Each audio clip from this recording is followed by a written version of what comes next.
Salut, je m'appelle Seb Muller et bienvenue sur USM Fabrication, un samedi soir à l'atelier. Alors comme promis les amis, dans ce samedi soir à l'atelier, on va monter donc le variateur dans le 4e axe du Cincinnati et on va voir si tout fonctionne bien. Alors je fais ça le samedi soir, hein, après ma semaine de travail, on est à l'atelier, les machines sont éteintes, on est bien, on n'a plus de pression, hein, les machines ne sont pas en train de produire, je ne suis pas en train de programmer, on fait ça dans la détente et franchement de temps en temps un petit peu de maintenance, ça fait du bien. Je vous rappelle, encore une fois les amis, de liker la vidéo, hein, le pouce bleu, super important pour me faire référencer par YouTube et faire connaître un petit peu plus ce métier en voie de perdition. Je le dis à chaque fois, je le répète à chaque fois, je sais, c'est un petit peu saoulant, mais voilà, il faut ce qu'il faut. N'oubliez pas aussi de me mettre en commentaire ce que vous avez aimé dans cette vidéo, ce que vous n'avez pas aimé, les choses que vous voudriez, certains sujets que vous voudriez qu'on aborde. Je le ferai avec le plus grand des plaisirs, hein. La version USM un samedi soir à l'atelier est là pour ça, hein.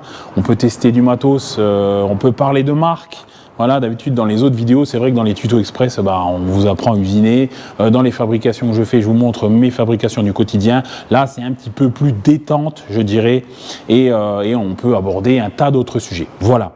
Donc on va se diriger vers l'arrière du Cincinnati pour vous montrer un petit peu ce qu'on va faire et où on va mettre ce 4e axe. Et puis on va attaquer. Allez, c'est parti les amis. Voilà les amis, donc on est à l'arrière du Cincinnati, hein. Alors il faut savoir une chose, c'est que c'est une machine qui est assez ancienne, hein. En UM 1060 encore, c'est une machine qui date de 1996 il me semble, ça doit être marqué quelque part. Donc bon, j'ai déjà changé plusieurs fois, j'ai changé un variateur, deux variateurs d'axe, deux fois le X. J'ai changé un moteur d'axe, deux fois aussi le X. À la base, quand je l'ai eu, la machine, ils avaient bricolé un truc parce qu'à mon avis, les variateurs étaient trop chers.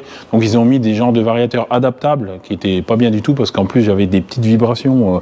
J'avais le moteur qui broutait un petit peu, voilà. Donc moi j'ai tout remis en origine.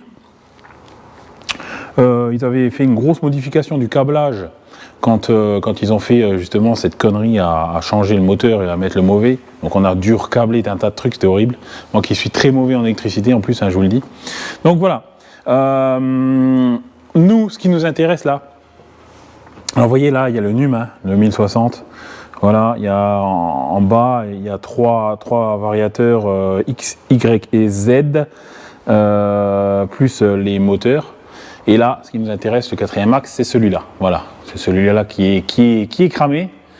Donc c'est celui qu'on va changer, hein. Alors j'ai repéré déjà, vous voyez, j'ai fait des repérages vraiment basiques, hein, des points hein, pour m'aider à rebrancher. Mais bon, honnêtement, c'est du plug and play, hein, vous voyez, les broches, on ne peut pas se tromper, donc il n'y a même pas besoin de les repérer. Et les deux là, voilà. On remettra ce petit capuchon là et puis tout ira bien. Voilà, je vais vous filmer en accéléré le démontage et le remontage du nouveau et ensuite on ira donc devant la machine pour faire les tests en espérant que ça vient bien du variateur et que c'est pas un autre problème. Allez, à tout de suite les amis.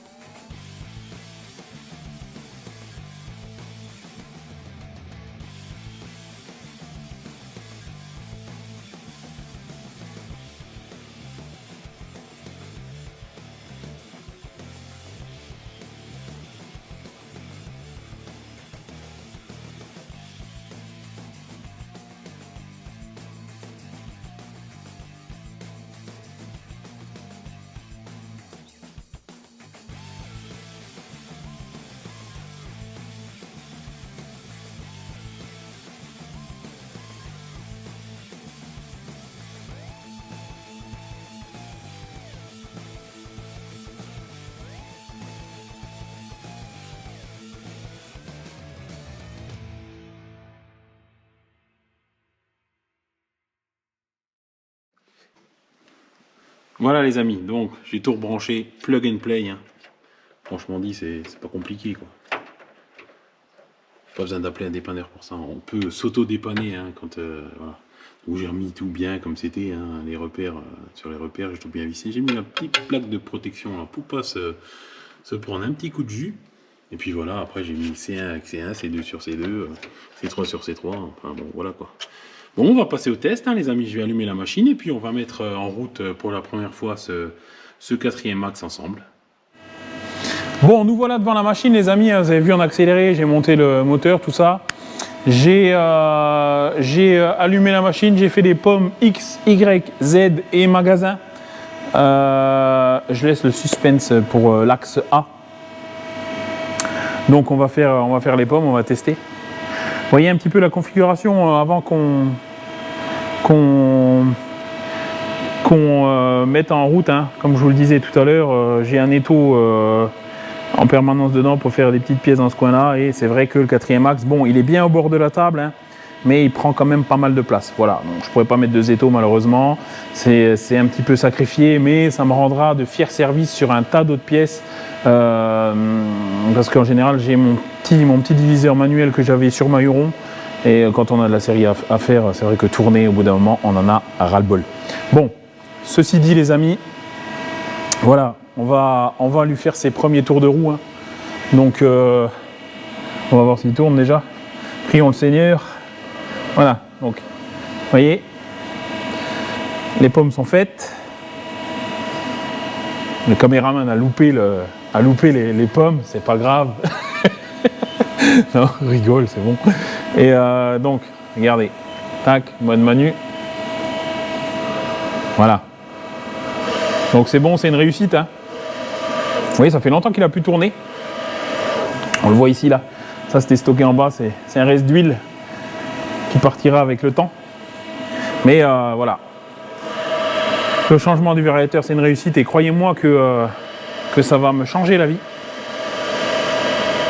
Ça va vraiment être super. Bon, là, je le fais fonctionner en rapide, hein, comme vous pouvez voir. Donc là, les amis, comme je vous le disais, on va se mettre en mode IMD et on va essayer de le faire bouger, de l'axer, en fait, hein, en fonction des degrés qu'on souhaite. Donc voilà. Ça va. Donc on se met en mode IMD. Tac. On lui va aller faire un G0. Ça va rappeler des souvenirs d'école à certains, comme je disais. À 300 degrés. Entrée.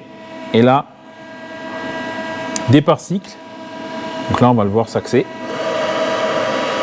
Voilà, en rapide. Pareil, on retente un G0 à 10 degrés, disons. Voilà. On peut aussi, bien sûr, là on l'a fait en avance rapide, on peut le faire en avance travail, hein, en lui donnant une avance, tout simplement, F quelque chose. Donc G01, avance travail. A, on va lui dire 180 degrés, et F, 500. Voilà. Donc là, vous allez voir, il va se déplacer en avance travail.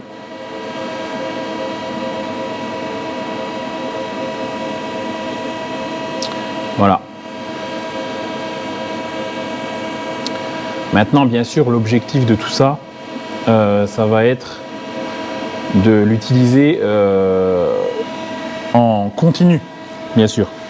Parce que vous voyez, la plupart du temps, c'est vrai, les diviseurs, on va les utiliser. Pourquoi? On va les utiliser pour faire des trous, par exemple, à 120 degrés, des choses comme ça. Voilà, moi, ce que je voudrais, c'est vraiment utiliser cet axe A, pardon, pour faire des pièces en mouvement, pour faire du cumul d'axes, pour faire de la petite pignonnerie, des choses comme ça. Voilà, ça pourra faire l'objet de vidéos qui sont très intéressantes. Bon, j'espère par contre que Fusion, mais à première vue, je me suis déjà renseigné, Fusion le fait. Fusion gère le 4e axe.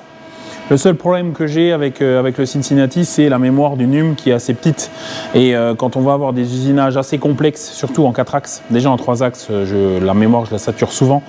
En 4 axes, ça va être justement la mémoire qui va pas suivre. Bon, il y a un mode PPR, hein. C'est la transmission directement du PC à la machine, hein, par l'intermédiaire du câble. J'utiliserai ça. Je l'utilisais à l'époque où j'utilisais le logiciel Missler, mais souvent en fin de programme ça merdait un petit peu. Donc bon, voilà. C'est les prochains tests que je vais faire avec cette machine et le 4e axe. Comme je vous le disais, je compte vraiment l'utiliser régulièrement. Et je vous en ferai part. Je vous ferai part des avancées, des avancées de la réussite ou non de l'utilisation du 4e axe. Voilà les amis. Voilà les amis, c'est la fin de cette vidéo. J'espère que ce petit montage du 4e axe et ce test du 4e axe, ça fait longtemps qu'il avait pu tourner, hein, vous a plu. Alors c'est vrai que c'est le genre de petite amélioration que j'aime faire dans mon atelier, hein.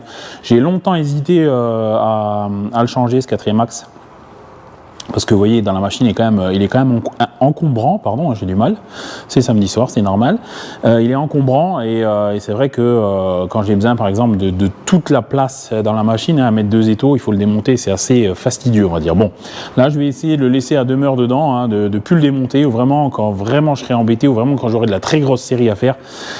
Je monte plusieurs étaux en général dans mon as, hein, j'en mets 2, voire 3, voire 4. Je resterai avec un étau dans le Cincinnati et comme je vous le disais tout à l'heure, on va le tester ce 4e axe, on va faire de la pièce dessus dans des vidéos de fabrication par exemple ou dans un samedi soir à l'atelier aussi à voir.